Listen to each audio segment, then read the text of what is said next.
خطے کا ایک ملک چاہتا تھا کہ ایران پر حملے کرتے رہو، اسے تباہ و برباد کر دو۔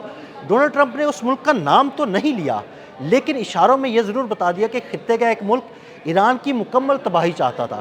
ٹرمپ نے نام نہیں لیا، لیکن ہم آپ کو ضرور بتائیں گے کہ وہ خطے کا ملک کون سا ہے جو یہ سب کچھ چاہتا تھا۔ اس بارے میں اظہر علی خان سے بات کرتے ہیں۔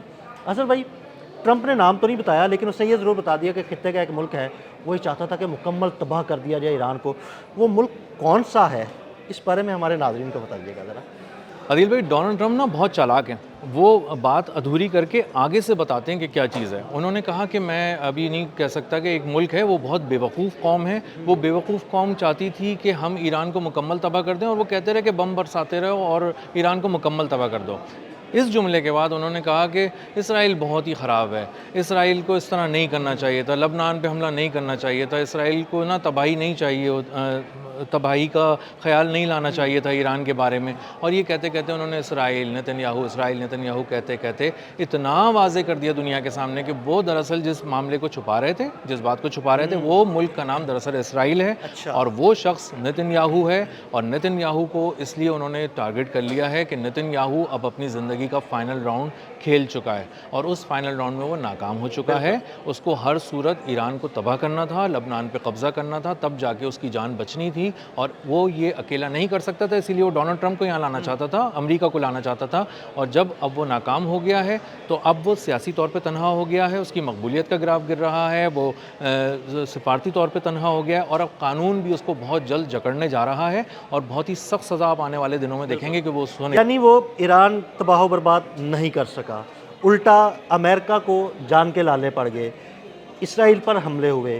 اب یہ سب کچھ ہونے کے بعد اس کی ناکامی بالکل واضح ہوگی۔ جب اس کی ناکامی واضح ہوگی تو مجھے لگتا ہے کہ ٹرمپ بھی پیچھے ہٹ گئے ہیں، اور جب ٹرمپ پیچھے ہٹ گئے ہیں تو اب جو کیسز عدالتوں میں چلنے والے ہیں، جو چلتے رہے ہیں پچھلے کچھ عرصے سے، مجھے لگتا ہے ان میں اس کو سزا ہونے والی ہے، اور وہ جیل کی سلاخوں کے پیچھے جانے والا ہے۔ بہت سخت سزا ہونے والی ہے، بہت سیدھے کیسز ہیں، اوپن اینڈ شٹ کیسز ہیں، جان بوجھ کے روکے گئے، اور یہ معاملہ یہ کہ جج تک اس کے مارے گئے، اور اس دوران عدالتی پروسیڈنگز جان بوجھ کے ڈیلے کی گئیں، اور اس میں بار بار یہ بتاتے رہے کہ ڈونلڈ ٹرمپ دیگر الفاظ میں کہ اگر میں نہ ہوتا تو تم تباہ ہو چکے ہوتے، اسرائیل تباہ ہو چکا ہوتا، اسرائیل کا نام و نشان مٹ چکا ہوتا۔ تو اس کا مطلب یہ ہے کہ ڈونلڈ ٹرمپ یہ واضح طور پہ بتا رہے ہیں کہ اگر تم ابھی تک بچے ہوئے تھے نا نتنیاہو، تو تم میری وجہ سے بچے ہوئے تھے، امریکہ کی وجہ سے بچے ہوئے تھے۔ اس کا اظہار بھی وہ کر چکے ہیں کہ تم میری وجہ سے بچے ہوئے تھے، اسی لیے وہ کھل کے گالیاں بھی دیتے ہیں۔ گالیاں کون سنتا ہے؟ گالیاں وہی سنتا ہے عادل بھائی جو کمزور ہوتا ہے، جو کہیں سے کنی کترا کے نکلنا چاہ رہا ہوتا ہے، جو کانا ہوتا ہے کسی معاملے میں۔ اور نتنیاہو کو یہ بات پتہ تھی کہ اس نے خوف بیچا، اور خوف بیچ کے امریکہ کو یہاں لے کر آیا، ڈونلڈ ٹرمپ کو پھنسا دیا۔ ڈونلڈ ٹرمپ بڑی مشکل سے اپنی کرسی بچا کے نکلے، اور اصل میں کسی اینالسٹ نے بالکل ٹھیک بات کی تھی کہ ڈونلڈ ٹرمپ کو پورا ایران تباہ کرنا ہے، لیکن ایران کو پورا امریکہ نہیں تباہ کرنا، اس کو ڈونلڈ ٹرمپ کی کرسی کے نیچے بم پھاڑنا ہے بس۔ تو اس نے بم پھاڑ دیا ان کی کرسی کے نیچے، وہ بری طرح ہل گئے، معیشت ہل گئی، سفارتی تعلقات میں بہت نمایاں طور پہ گراوٹ دیکھی گئی۔ امریکہ کے جو بہت سے ملک ہیں، بہت سے ملک وہ ان کے لہجے بدل گئے، وہ تو آنکھیں دکھانے لگ گئے ہیں۔ ایسے کمزور ملک جو کسی وقت امریکہ کے سامنے جھکے ہوتے تھے، اب وہ بھی سیدھے کھڑے ہوئے ہیں امریکہ کے سامنے۔ اٹلی تن کے کھڑا ہے، اسپین تن کے کھڑا ہے، وہ کہہ رہا ہے ہم نہ صرف اڈے نہیں دیں گے آپ کو، مطلب یہاں سے اڑنے نہیں دیں گے، اپنا کوئی رن وے استعمال نہیں دیں گے آپ کو، ایئر اسپیس نہیں دیں گے۔ اور اس کے ساتھ ساتھ سب سے بڑی بات تو یہ ہوئی کہ جو super power number 1 super power, وہ نمبر 3 پہ چلی گئی، نمبر 1 پہ چائنا آ گئی، نمبر 2 پہ رشیا آ گیا۔ اور جو آپ میزائل کے سٹاکس دیکھیں گے نا ان کے، جو انہوں نے چلا دیے ہیں اور جو ان کے طیارے تباہ ہو چکے ہیں، جو ان کی عسکری طاقت کو جھٹکا لگا ہے، سچ یہ ہے کہ وہ کئی اور ممالک جو چائنا اور رشیا سے بہت نیچے کے ہیں، پاکستان سے بھی بہت نیچے کے ہیں، ان سے بھی نہیں لڑ سکتا اب امریکہ، اور جا کے ایکٹیو وار کے اندر، ایکٹیو کمبیٹ سچویشن، ختم ہو چکا ہے نا، ذخیرہ ختم ہو گیا، فوج کا مورال گر گیا، لوگ وہاں سے ریزائن کر رہے ہیں امریکی آرمی سے، وہاں پہ سائیکولوجیکل مسائل بڑھ گئے ہیں ان کے فوجیوں کے، نفسیاتی مسائل، اور وہ ہاٹ لائنز پہ رابطہ کر کر کے بتا رہے ہیں کہ ہمیں ارلی ریٹائرمنٹ کا کوئی راستہ بتاؤ جس میں زیادہ پیسے مل سکیں۔ تو لوگ جان چھڑا رہے ہیں، خود امریکہ سے جان چھڑا رہے ہیں۔ اور یہاں پہ اسرائیل میں بھی یہی معاملہ ہے کہ انہیں اب ٹک ٹاکر لڑکیوں کو بھیجنا پڑ رہا تھا محاذ جنگ کے لیے، کیونکہ لوگ دستیاب ہی نہیں، نوجوان آ ہی نہیں رہے۔ وہاں پہ جا کے محاذ جنگ میں جا کے بلکہ میدان میں کہاں جانا ہے انہوں نے وہ ٹک ٹاک بنا رہی ہوتی ہے. ٹک ٹاک بنا رہی تھی ایک جو ان کی اسرائیلی اہلکار ہے, اور اس کی فزیکل فٹنس بھی بہت ہی بری تھی, یعنی اس کو کہیں سے بھی فوج میں بھرتی کیا ہی نہیں جا سکتا تھا. اور ٹک ٹاک بنانے کے دوران ایک ایکٹیو کامبیٹ سچویشن آ گئی اور وہاں پہ ایک ڈرون آیا اور ڈرون اٹیک کے اندر وہ ماری گئی. تو لوگ وہاں پہ حیران ہو رہے ہیں, 18 سال کے فوجی آپ نے لے جا کے نوجوان مروا دیے نتن یاہو نے.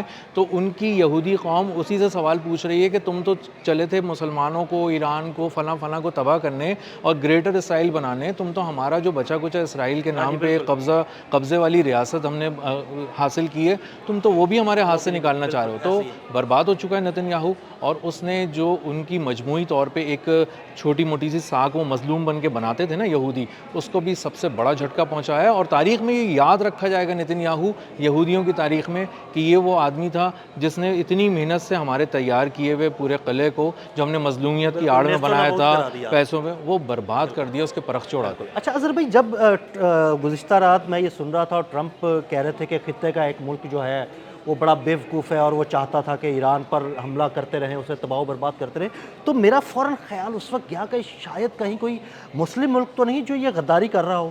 لیکن خیر یہ بعد میں باتیں اوپن ہوگی, جب ٹرمپ کی پوری سپیچ سنی تو اندازہ ہو گیا. لیکن کیا ایسا ممکن ہو سکتا تھا؟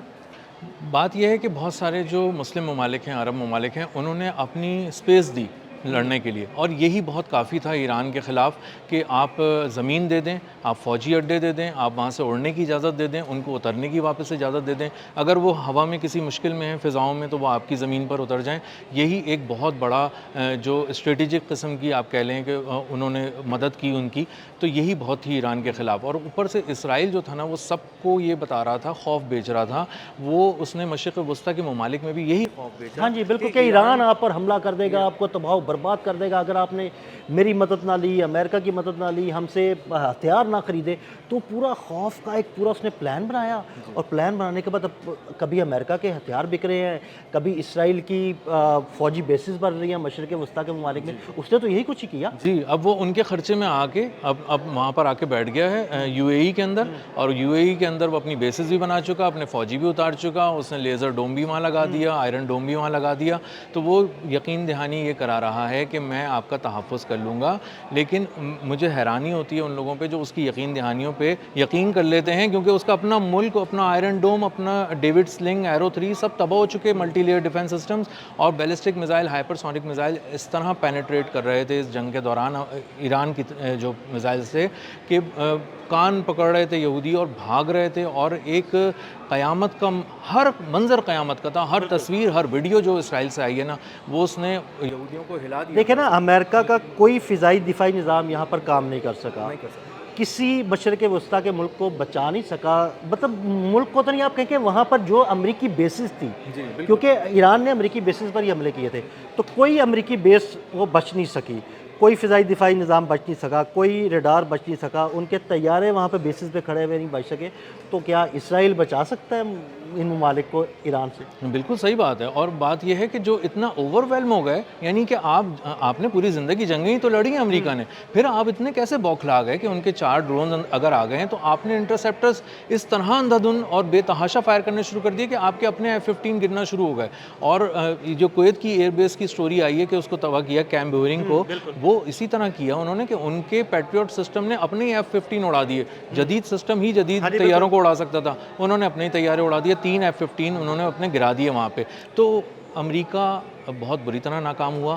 اسرائیل جو چاہتا تھا کہ ایران کو تباہ کر دے, وہ اب خود تباہ ہو چکا اندر سے. تعلیمی نظام تباہ ہو گیا, صحت کا نظام تباہ ہو گیا, پینے کا وہاں صاف پانی کے پلانٹس کا مسئلہ ہو گیا. وہاں پہ جو کاربن ڈائی آکسائڈ ہے وہ 50 لاکھ ٹن تک پہنچ چکی اس کی فضاؤں میں جو اس جنگ کے بعد. تو اس نے تو سانس بھی اپنا گنوا دیا, انہوں نے اپنی خوراک, پانی سب گنوا دیا, عزت گنوا دی, سفارتی تعلقات گنوا دیے, اور سب سے بڑی بات ان کی عسکری طاقت کھل کر سامنے آ گئی, بری طرح ٹوٹ گئی, اور اب وہ مشرق وسطیٰ میں دور تک جا کر حملہ کرنے کے قابل نہیں ہے. بہت شکریہ اظہر بھائی. جی بالکل, اظہر بھائی نے بڑی تفصیل کے ساتھ اس سارے معاملے پر روشنی ڈالی اور اس ملک کا نام بھی بتا دیا جس کا نام ٹرمپ نے نہیں بتایا تھا.